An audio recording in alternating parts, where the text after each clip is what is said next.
Coming to business news, so దేశీయ stock మార్కెట్లు flat గా ప్రారంభమయ్యాయి. సెన్సెక్స్ నిఫ్టీ ఫ్లాట్ గా ట్రేడ్ అవుతున్నాయి. M&M, HUL, axis bank, SBI, Trent షేర్లు లాభాల్లో ట్రేడ్ అవుతున్నాయి. Tata steel, Tata Motors, JSW steel, Hindalco, BPCL షేర్లు నష్టాల్లో కొనసాగుతున్నాయి. ఈ రోజు మార్కెట్స్ పై వారి విశ్లేషణ తెలియజేసేందుకు బిజినెస్ అనలిస్ట్ సుందరరాజా గారు లైవ్ లో సిద్ధంగా ఉన్నారు. Good morning sir. Good morning అండి. సార్, 6 రోజులుగా మార్కెట్స్ మనం చూసినట్లయితే గనక భారీగా కరెక్షన్ అయితే కనిపించింది. ఈ రోజు మనకి రికవరీ కనిపిస్తుంది. సో రీజన్ ఏంటంటారు? ఎక్కడ ట్రెండ్ ఉంది సార్? సో మార్కెట్ చూస్తే కనుక లాస్ట్ ఒక 6 రోజులుగా ఒక ప్యానిక్ రియాక్షన్ అనేది చూసాము. మార్కెట్లో చూస్తే కనుక పిక్చర్ అంతా కూడా చూస్తే కనుక బాగా పెస్టిమిస్టిక్గా బాగా గ్లూమీగా ఉన్నట్టు మనకి అర్థమైంది. కానీ ఇవాళ మార్కెట్లో చూస్తే కనుక ఒక ఫ్లాట్ ట్రెండ్ చూసాము. దీనికి ప్రధానమైన కారణం చూస్తే కనుక ఒక టెక్నికల్ ఇంటర్నల్ రీజన్స్ వల్ల మార్కెట్ పెరిగిందనుకోవచ్చు. అలాగే మన మార్కెట్ చూస్తే కనుక లాస్ట్ 1 వీక్గా అంటే ఒక 5% వరకు పడింది. కాబట్టి 5% అనేది ఒక ఇండిసెస్లో ఒక first phase of correction target పూర్తి చేసుకుంది. కాబట్టి మార్కెట్లో ఈ లెవెల్లో కొంచెం ఆగినట్టు కనిపిస్తుంది. ఇవాళ చూస్తే కనుక చైనీస్ మార్కెట్స్ ఆల్మోస్ట్ ఒక దశలో ఓపెనింగ్లో 10% వరకు భారీగా పెరిగింది.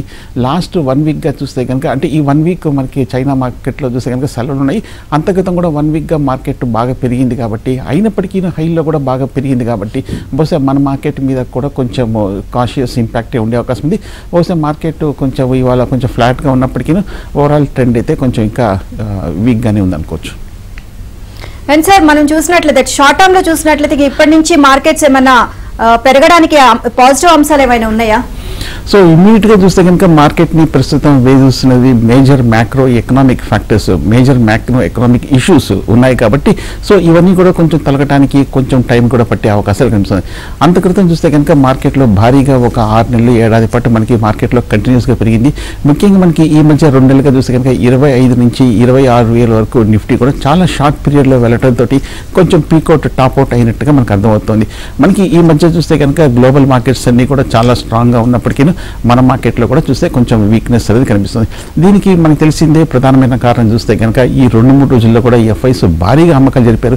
ఈ 4 ట్రేడింగ్ సెషన్స్లో చూస్తే కనుక ఎఫ్ఐస్ డైలీ యావరేజ్ బేసిస్ మీద 10,000 కోట్ల వరకు అమ్మి ఇప్పటి వరకు చూస్తే కనుక ఈ 4 ట్రేడింగ్ సెషన్స్లో 40,000 కోట్ల వరకు భారీగా కొన్ని అమ్మకాలు జరపడంతో బహుశా వాళ్ళు షార్ట్ టర్మ్లో ఎగ్జిట్ అవుతున్నట్టు అనిపిస్తుంది. ఇంకో పక్క చూస్తే కనుక చైనీస్ ఎకానమీకి కూడా ఒక మేజర్ స్టిమ్యులస్ ప్యాకేజ్ ఇవ్వడంతో ఫండ్స్ అన్ని కూడా అక్కడికి వెళ్తున్నట్టుగా కొంచెం అనుమానాలు కూడా వస్తున్నాయి. సో దీన్ని బట్టి చూస్తుంటే కనుక మనకి ఎఫ్ఐస్ మళ్ళీ వచ్చి అలాగే మనకి డిఎస్ కూడా మనకి ఈ మధ్యకాలంలో భారీగా కొనుగోలు చేసినప్పటికీ ఆ కొనుగోలు అనేది సస్టైన్ అవుతుందా అనేది చూడాలి. లేకపోతే కనుక మార్కెట్లో కొంచెం వీక్గా ఉండే అవకాశాలు కనిపిస్తాయి. అదేవిధంగా చూస్తే కనుక మనందరికీ తెలిసిందే మిడిల్ ఈస్ట్లో కూడా టెన్షన్స్ ఇంకా ఉన్నాయి. మనకి దానితోడు క్రూడ్ ఆయిల్ లాస్ట్ వీక్ ఒక భారీగా ఒక 10% వరకు కూడా పెరిగింది. కాబట్టి ఆ ఇంపాక్ట్ అనేది ఇండియన్ మార్కెట్ కూడా ఉంది. ఇండియా చూస్తే కనుక ఒక మేజర్ ఆయిల్ ఇంపోర్టర్ కాబట్టి సో డెఫినెట్గా ఈ ఫ్యాక్టర్ కూడా ఒక మేజర్ ఇష్యూ అనుకోవచ్చు. మనకి కార్పొరేట్ రిజల్ట్స్ కూడా స్టార్ట్ అవుతుంది. అలాగే మనకి మిగతా ఇష్యూస్ కూడా ఉన్నాయి. కాబట్టి మన మార్కెట్లో కొంచెం వీక్నెస్ అనేది కంటిన్యూ అయ్యే అవకాశాలు ఎక్కువ కనిపిస్తుంది షార్ట్ టర్మ్లో. Sir, mid cap and small cap లో చూసినట్లయితే కనుక అక్కడ కూడా స్టాక్స్ పడ్డాయి. సో ఈ నేపథ్యంలో ఇన్వెస్టర్స్ ఇప్పుడు ఇన్వెస్ట్ చేయడం కరెక్టే అంటారా? మిడ్ క్యాప్ స్మాల్ క్యాప్లో చూస్తే కనుక ఇండిసెస్ కూడా మనకి లాస్ట్ వీక్ ఒక 5% వరకు పడింది. అలాగే మనకి ఒకసారి గమనిస్తే కనుక 2 నెలల క్రితం అంటే జూలై ఫస్ట్ వీక్లో చూస్తే కనుక mid cap small cap indices ఒక పీక్ టెస్ట్ చేసి తర్వాత కూడా ఈ 2 నెలలుగా పెరిగినప్పటికీ ఈ ర్యాలీ చూస్తే కనుక మిడ్ క్యాప్ స్మాల్ క్యాప్లో వచ్చిన అప్ ట్రెండ్ చూస్తే కనుక కొంచెం ట్రంకేటెడ్గా ఉంది. అంటే కాషియస్గా అప్ ట్రెండ్లోకి వెళ్ళటం చూసాము. కానీ ఇండిసెస్ మనకి మేజర్ హైని లాస్ట్ 1 మంత్గా వెళ్ళినప్పటికీ చాలా మనకి మిడ్ క్యాప్లోను స్మాల్ క్యాప్ స్టాక్స్లో కూడా చాలా భారీగా కరెక్షన్ రావడం చూసాము. ఓవరాల్గా చూస్తే కనుక ఈ మధ్య ఒక 10% వరకు మిడ్ క్యాప్ స్మాల్ క్యాప్లో కరెక్షన్ కూడా రావడం చూస్తున్నాం.